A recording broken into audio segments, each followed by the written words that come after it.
Hello, my name is Rieta Aliredjo. On the 7th of March, I was invited to the Circular Economy EU Stakeholder Conference to give a closing speech. And because this was held in the auditorium, it was not part of the official recordings of the day.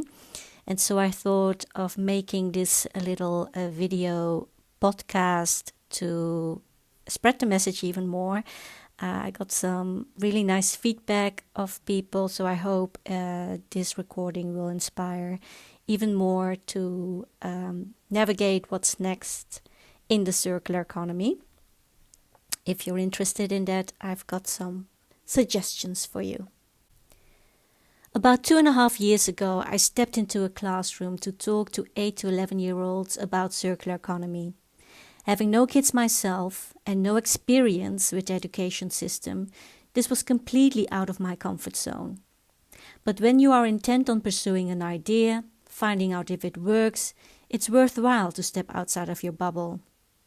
As I went on to set up programs on circular economy for kids from the ages of 6 to 14 and develop a platform for kids to trade their used stuff, most of the people who joined me were all new to my network.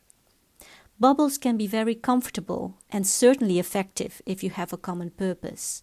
But bubbles can also be limiting if it leads to us and them points of view.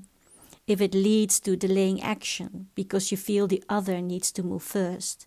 Or if it feels like all the action is happening just within your bubble. Well, it is not. Don't be afraid to burst out of your bubble once in a while and create new ones. And so my first suggestion is to be curious. There's a lot of talk about collaboration.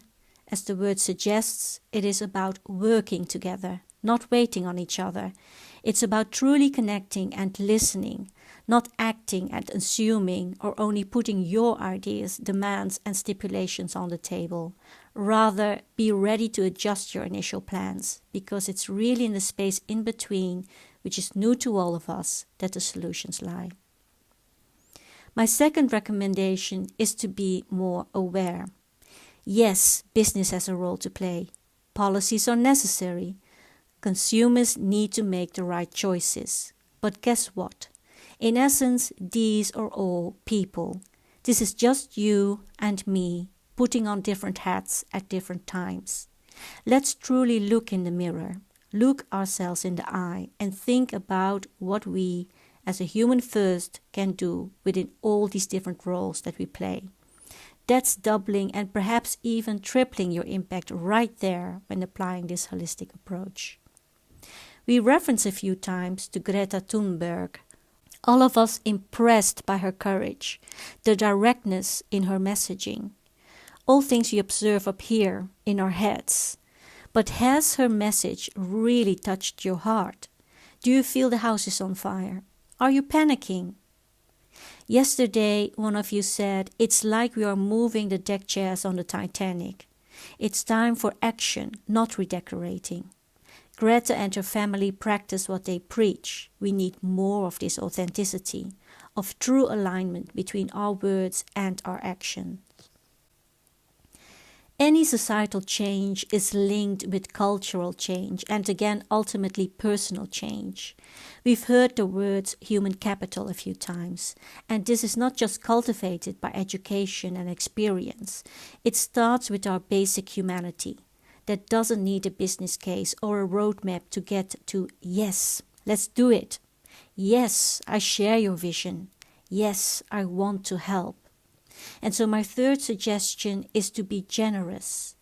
The needed shift that lies in front of us is huge. Implementation is needed. Acceleration is needed. A key way to this acceleration, I feel, is generosity. Big, but especially small. Not everything has to be incentivized. Not everything is outside in. I truly hope that especially in this room, you have an intrinsic motivation to act, to help, to contribute and take initiative. In a little over a week, one of our programs, 7 Days Circular, will start at a high school in Hoofddorp, the Netherlands. There, 250 first-year students, 13-year-olds, will embark on a learning journey about the circular economy, just like the class before them did last year. During a week, they will not just learn about circularity, but also about collaboration within a bigger system, about design thinking and prototyping, about social impact and entrepreneurship, and about being proud of your accomplishments, telling your story and shine. This project is primarily powered by generosity. Generosity from the companies that open their doors and facilitate guest lectures and workshops at no additional cost to us. Generosity from the team at the foundation, who still put in a lot of hours with little to no monetary compensation. It's not that we don't have bills to pay, or that we don't understand that to be sustainable ourselves, we have to move to an earnings model. It's because we believe the opportunity to experiment, to execute, and to learn by doing at this stage of transitioning is priceless. Like me, many people are making it work by maybe having another job on the side that leaves enough time to make a difference. And so really there's no hiding anymore. You have what it takes to start, but now what? Do we have our goals clear? How will we measure impact and monitor progress? This is the phase in which I really want you to tap into your inner child. Transition is messy. You will fall, you will fail, but you will get up again. So get out there and be more playful. A few months ago, we produced a mini documentary asking kids what they think about the circular economy. One of the questions I asked was, why is change slow? Their answer was, 1. People are not aware of the alternative of a circular economy. They don't know their options. 2. It's still too expensive. And 3. It needs to be made easier, more convenient, and become normal. Now this is the answer I got directly, not after extensive research, to collect data and analyze patterns. Point being, if they know, we probably also already know, intuitively, morally. So don't make not knowing a barrier to act. Start experimenting. It will always result in you either achieving your goals or providing you the learnings for the next step.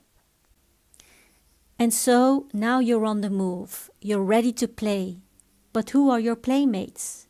The topic of circular economy is vast, and like a night sky, it can be overwhelming and make you feel small and insignificant. But don't bear all the weight of transition on your shoulders, because it's not on you, it's on us. It's not all about the global, the macro, and the long term. There's a lot of beauty and joy in the micro. We all have a unique set of interests, skills, and networks to get things done in the short term, and we need that diversity of action and learning. In the same way explorers navigated using the brightest of stars, find the constellation that inspires and empowers you most.